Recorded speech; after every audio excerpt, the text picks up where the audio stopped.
In this grave hour, perhaps the most fateful in our history, I send to every household of my people, both at home and overseas,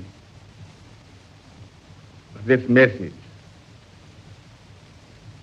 spoken with the same depth of feeling for each one of you as if I were able to cross your threshold and speak to you myself. For the second time in the lives of most of us, we are at war. Over and over again, we have tried to find a peaceful way out of the differences between ourselves and those who are now our enemies. But it has been in vain. We have been forced into a conflict, for we are called with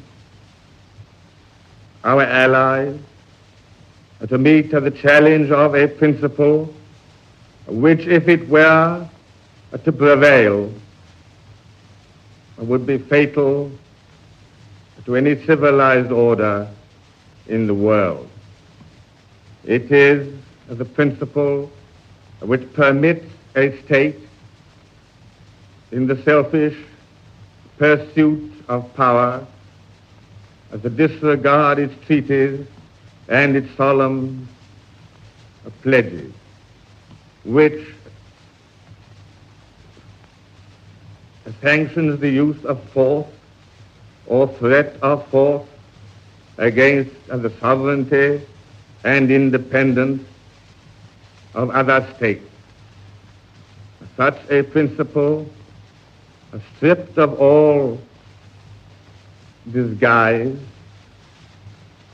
is surely the mere primitive doctrine that might is right. And if this principle were established throughout the world, the freedom of our own country and of the whole British Commonwealth of nations would be in danger. But far more than this, the peoples of the world would be kept in the bondage of fear, and all hopes of settled peace and of the security of justice and liberty among nations would be ended. This is the ultimate issue which confronts us. For the sake of all that we ourselves hold dear, and of the world's order and peace, it is unthinkable that we should refuse to meet the challenge. It is to this high purpose that I now call my people at home and my peoples across the seas, who will make our cause their own. I ask them to stand calm and firm and united in this time of trial. The task will be hard.